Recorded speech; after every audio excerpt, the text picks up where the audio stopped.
អត្តសញ្ញាណប័ណ្ណគឺជាលិខិតសម្គាល់ថាជាពលរដ្ឋខ្មែរហើយមានប្រយោជន៍សម្រាប់ការប្រើប្រាស់នៅក្នុងការបំពេញបែបបទផ្សេងៗទៅតាមការកំណត់នៃច្បាប់ដូចជាចុះឈ្មោះបោះឆ្នោតឈរឈ្មោះបោះឆ្នោតសុំរៀបអាពាហ៍ពិពាហ៍សុំធ្វើសម្បត្តិកំណើតកូនសុំធ្វើការងារសុំប្រកបអាជីវកម្មសុំធ្វើលិខិតឆ្លងដែនសុំធ្វើម្ចាស់កម្មសិទ្ធិលើអចលនទ្រព្យលក្ខណៈប្រកាសរបស់ក្រសួងមហាផ្ទៃចុះខែកក្កដាឆ្នាំ2007បានសម្រេចបង្កើតនីតិវិធីពិសេសក្នុងការរៀបចំចេញអត្តសញ្ញាណប័ណ្ណសញ្ជាតិខ្មែរដល់ប្រជាពលរដ្ឋជាទូទៅនៅទូទាំងប្រទេសការចេញអត្តសញ្ញាណប័ណ្ណតាមនីតិវិធីពិសេសនេះគឺធ្វើឡើងទៅតាមគំនិតផ្ដួចផ្ដើមរបស់មន្ត្រីមានសមត្ថកិច្ចហើយធ្វើឡើងដល់ប្រជាពលរដ្ឋជាក្រុមតាមរយៈស្ថានីយ៍ចល័តនៅតាមឃុំសង្កាត់នីមួយៗជាស្ដាប់ការពន្យល់របស់មន្ត្រីការិយាល័យអត្តសញ្ញាណប័ណ្ណក្រុងភ្នំពេញនីតិវិធីធ្វើតាមគេហៅថាជាក្រុមហ្នឹងបានន័យថាយើងស្រង់បញ្ជីនៅតាមមូលដ្ឋានអញ្ចឹងឧមាថាប្រជាពលរដ្ឋដែលគ្រប់អាយុធ្វើណាលោកនៅពេលដែលយើងស្រង់បញ្ជីនឹងបានហើយគេមានគេសញ្ញេតាំងពីសង្កាត់រហូតដល់លោកអភិបាលខណ្ឌមានសង្កាត់មានប៉ូលីសសញ្ញេលើហ្នឹងណាដល់ហើយបានយើងដាក់មកស្នើមកដល់កន្លែងខ្ញុំហ្នឹងគឺបានយើងពិនិត្យមើលបញ្ជីហ្នឹងថាវាត្រឹមត្រូវអស់ហើយបានយើងដាក់ម៉ាស៊ីនយកទៅធ្វើនៅតាមមូលដ្ឋាន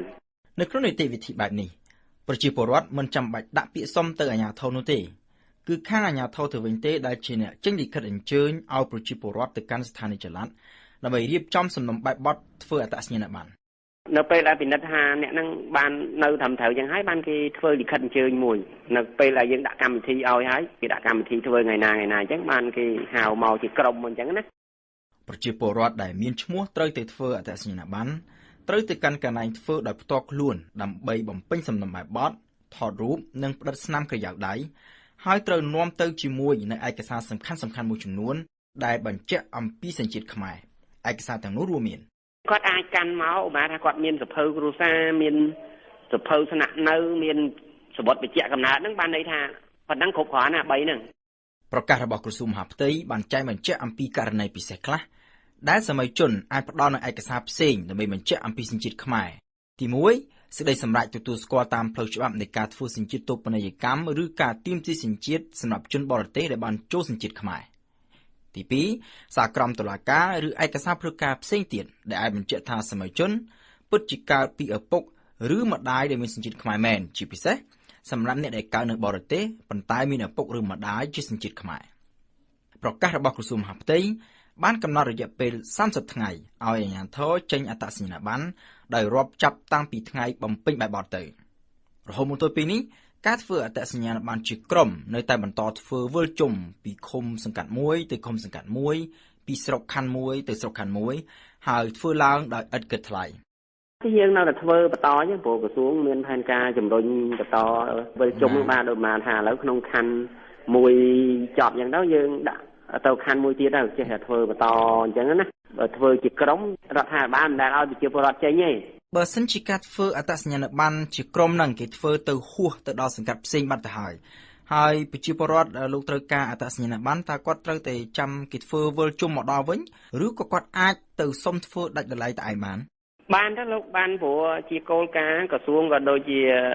ខាងអានេះស្នងការគាត់តែណែនាំថាប្រជាពលរដ្ឋដែលគ្រប់អាយុហ្នឹងគេមកហ្នឹងចេះតែយើងត្រូវតែអនុវត្តផ្ដល់ឲ្យគេទៅផ្ដល់អត្តសញ្ញាណប័ណ្ណហ្នឹងយើងផ្ដល់ជូនគេទៅមានទោះអត់មានទោះខុសអីទេនៅក្នុងករណីសុំតែឯងអញ្ចឹងអ្នកសុំគាត់ត្រូវទៅសុំនៅកន្លែងណាដែរគាត់អាចមក direct មកកន្លែងគេហៅថាស្ថានីយអចិន្ត្រៃយ៍ហ្នឹងគឺនៅកន្លែងស្នងការហ្នឹងគឺទៅពេលណាក៏គេធ្វើឲ្យដែរកន្លែងឲ្យតែយើងដល់គ្រប់អាយុហើយយើងមានឯកសារគ្រប់គ្រាន់គូបញ្ជាក់ថាយោងតាមប្រកាសរបស់ក្រសួងមហាផ្ទៃប្រជាពលរដ្ឋដែលអាចធ្វើអត្តសញ្ញាណប័ណ្ណបានត្រូវមានអាយុចាប់ពី15ឆ្នាំឡើងទៅហើយអត្តសញ្ញាណប័ណ្ណសញ្ជាតិខ្មែរមានសុពលភាពរយៈពេល10ឆ្នាំ